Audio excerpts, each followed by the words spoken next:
Hello friends, welcome to today's class. कैसे हैं आप सभी? उम्मीद है अच्छे होंगे।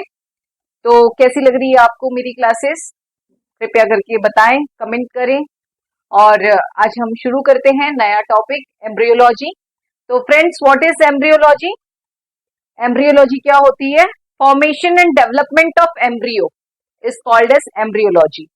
तो एम्ब्रियो कहाँ तक होता है? जब 4 से 8 वीक तक की प्रेगनेंसी होती है तो उसको बोलते हैं एम्ब्रियो। और फीटस क्या होता है? जब 8 से लगाकर बच्चा होने तक का टाइम, उसको बोलते हैं हम फीटस। तो फ्रेंड्स, आज हम पढ़ेंगे कि जो फर्टिलाइजेशन होता है उसके जो स्टेप्स हैं वो पढ़ेंगे, ठीक है ना। अब वो फर्टिलाइजेशन में सबसे पहले क्या होगा, जो मेल गैमीट है और जो फीमेल गैमीट है, ये दोनों का जब फ्यूजन होगा तब क्या बनता है? जाइगोट बनता है। तो जाइगोट कब बनता है? फर्स्ट डे ऑफ फर्टिलाइजेशन पे बनता है। उसके बाद में 7th डे पे इम्प्लांटेशन होता है। ठीक है फ्रेंड्स, तो ये वाला प्रोसीजर जो फर्स्ट डे वाला है वो हम थोड़ा डिटेल में पढ़ेंगे, ताकि एक बार आपको समझ में आ जाएगा कि जाइगोट कैसे बनता है। तो उसके बाद में वो क्लीवेज स्टेज में चला जाता है, उसके बाद में मॉरूला बन जाएगा और उसके बाद में ब्लास्टोमेर बन जाएगा। ठीक है फ्रेंड्स, तो आज की क्लास हम शुरू करते हैं। इसके अंदर ये देखिए, study of formation and development of embryo and foetus is called as embryology. ठीक है। और फ्रेंड्स, एक जो सिंगल इजैकुएशन होता है उसके अंदर स्पर्म्स का काउंट होता है 20 मिलियन से लगाकर 150 मिलियन पर ml। ओके।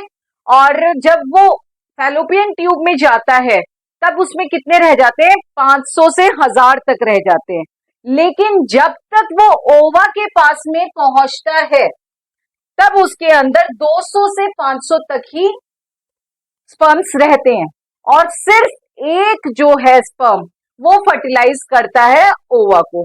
ओके फ्रेंड्स, तो ये एक चीज है जो आपको बतानी थी। और एक और बात, जो स्पर्म होता है उसका लाइफ स्पैन कितना होता है? 72 आवर्स, 48 टू 72 आवर्स।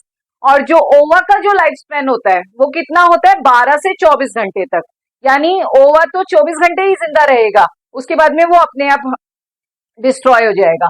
और जो स्पर्म होता है वो कितने देर तक जिंदा रहता है? वो 3 दिन, यानी 72 आवर्स, 48 टू 72 आवर्स जिंदा रहता है। ठीक है, ये बेसिक छोटी छोटी चीजें बताइए आपको। अब फ्रेंड्स, शुरू करते हैं आज की क्लास। उसमें दिखाते हैं आपको कि स्टेप्स ऑफ फर्टिलाइजेशन क्या है। ठीक है। जो ओवा होता है उसकी जो आउटर मेम्ब्रेन होती है वो होती है जोना पैलुसिडा। ठीक है। जब स्पर्म आएगा ओवा के पास में तो वो सबसे पहले किससे टकराएगा? जोना पैलुसिडा से टकराएगा। ठीक है।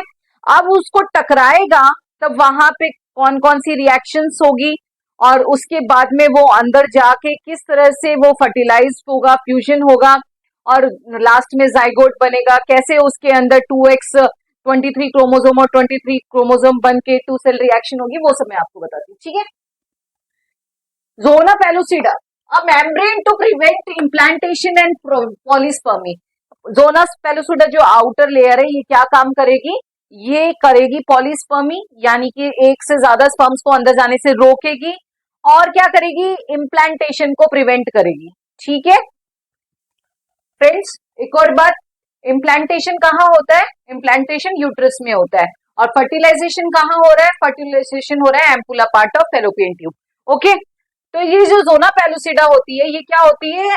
ओवम की आउटर लेयर होती है। ठीक है। और ये क्या काम करती है? ये काम करती है इम्प्लांटेशन और पॉलीस्पर्मी को प्रिवेंट करने का। ठीक है। शुरू में क्या होता है? जो स्पर्म है, the sperm binds to zona पैलुसिडा।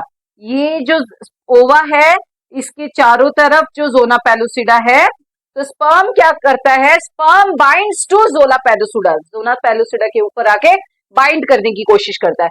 Sperm triggers the release of acrosomal enzymes called acrosomal reaction. फिर उसके बाद में क्या होता है? जो इनके अंदर एक एक्रोसोमल रिएक्शन होती है, वो रिएक्शन में क्या क्या एंजाइम्स पाए जाते हैं? एक्रोसिन, फॉस्फेटेस और हाइलोरेनाइडेज। ठीक है। जो स्पर्म पहले जोना पेलुसिडा पे जाके बाइंड करेगा, उसके बाद में वहां पे जाके एक रिएक्शन होगी एंजाइम्स की वजह से, वो रिएक्शन होती है एक्रोसोमल रिएक्शन। ठीक है, अब जो ये रिएक्शन के अंदर जो ये एंजाइम्स थे, वो एंजाइम्स क्या करेंगे, जोना पेलुसिडा को पेनिट्रेट करने में मदद करेंगे, अंदर जाने में मदद करेंगे। ठीक है, these enzymes helps the sperm to penetrate the zona pellucida. Okay, इसके बाद में क्या होता है, जब जोना पेलुसिडा अंदर चला गया ओवम में, उसके बाद में एक सेकेंड रिएक्शन होती है, वो होती है कॉर्टिकल रिएक्शन। अब कॉर्टिकल रिएक्शन में क्या होते हैं, जो कॉर्टिकल ग्रेन्यूल्स होते हैं जो ओवा के अंदर प्रेजेंट होते हैं, वो कॉर्टिकल ग्रेन्यूल्स एक सेक्रीशन रिलीज करते हैं अपना।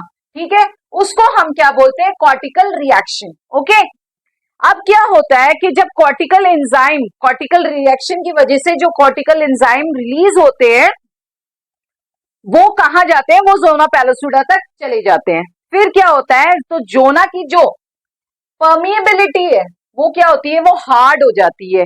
ठीक है, the zona pellucida changes the permeability of sperms called zona reaction. तो वहां पे जाके क्या हो जाती है, जोना रिएक्शन हो जाती है, जिसको हम क्या बोलते हैं, जोना हार्डी भी बोलते हैं और ओलिमा ब्लॉक भी बोलते हैं। ताकि क्या, उसके अंदर हार्ड होने की वजह से उसके अंदर कोई दूसरे स्पर्म्स ना जा सके, तो उसके नाम में क्लियर है, जोना हार्डी और ओलिमा ब्लॉक, और क्या बोलते हैं, जोना रिएक्शन। ठीक है, यहां पे क्या होगा कि जोना की जो परमिएबिलिटी चेंज हो जाएगी और उस वजह से उसको जोना हार्डी और ओलिमा ब्लॉक बोलेंगे। इसके बाद में क्या होता है कि जो मेल एंड फीमेल प्रोन्यूक्लियस होता है, उनका फ्यूजन हो जाता है, और फ्यूजन होने के बाद में जाइगोट का फॉर्मेशन हो जाता है। ठीक है, उसके बाद में जो जाइगोट है वो अपनी क्लीवेज स्टेज में चला जाता है, और वहां पर जाके टू सेल स्टेज शुरू हो जाती है। ठीक है, ये था इतना जाइगोट बनने का प्रोसेस। इस डायग्राम में देख लीजिए एक छोटा सा, ये यहाँ पे जो फ्यूजन ऑफ न्यूक्लियस होता है जो लास्ट में हो रहा है, ठीक है, ये है हमारी जोना पेलुसिडा, ये है zona pellucida, outer membrane of ova. ठीक है, अब इसके अंदर ये यहाँ पे है, जो फर्स्ट में ये स्पर्म आने की कोशिश कर रहा है, जोना पेलुसिडा से टकरा रहा है, लेकिन ये अंदर नहीं जा पा रहा है। ठीक है, सेकेंड स्टेज में एक्रोसोमल रिएक्शन हो रही है, जहां पे ये फर्स्ट उसको पार करता है, यहाँ पे जिसमें क्या हो रहा है, एक्रोसोमल एंजाइम्स रिलीज हो रहे हैं जो उसको मदद करते हैं अंदर जाने में। एक्रोसोमल रिएक्शन कौन से हैं, एक्रोसिन, एसिड फॉस्फेटेज और हाइलुरोनाइडेज। ठीक है, यहाँ पे ये हो रही है एक्रोसोमल रिएक्शन। थर्ड में क्या हो रहा है, क्रॉसिंग द जोना पेलुसिडा। ये जब एक्रोसोमल रिएक्शन हुई तो उन एंजाइम्स ने मदद की जोना पेलुसिडा से अंदर जाने में स्पर्म को, ये देखिए क्रॉसिंग द जोना पेलुसिडा।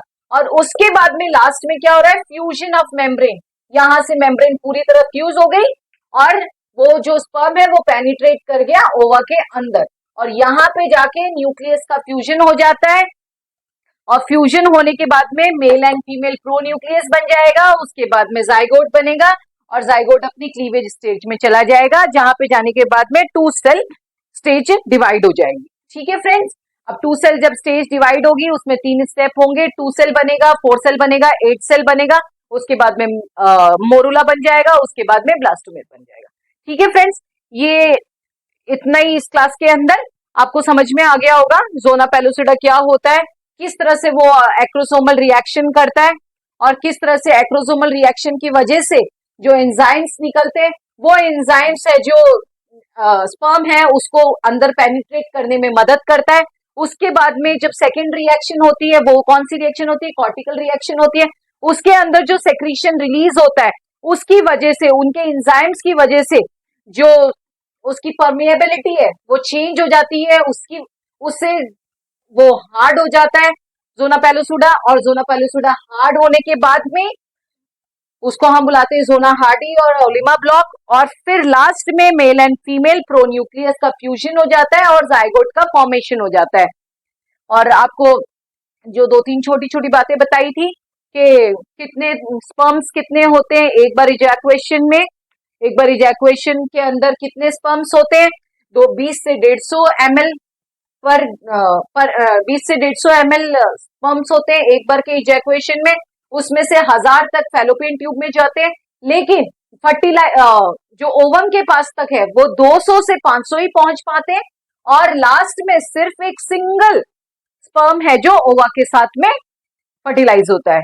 ठीक है, और ये वाला प्रोसीजर हम फर्टिलाइजेशन वाला पढ़ रहे थे जो कहाँ चल रहा था, एम्पुला पार्ट के अंदर चल रहा था, जो डे फर्स्ट का था। इसके बाद में 7th डे का जो है इम्प्लांटेशन वाला, वो हम अभी बाद में पढ़ेंगे। ठीक है फ्रेंड्स, आज की क्लास में अभी इतना ही। नेक्स्ट क्लास में हम इसके आगे का डेवलपमेंट पढ़ेंगे। Thank you.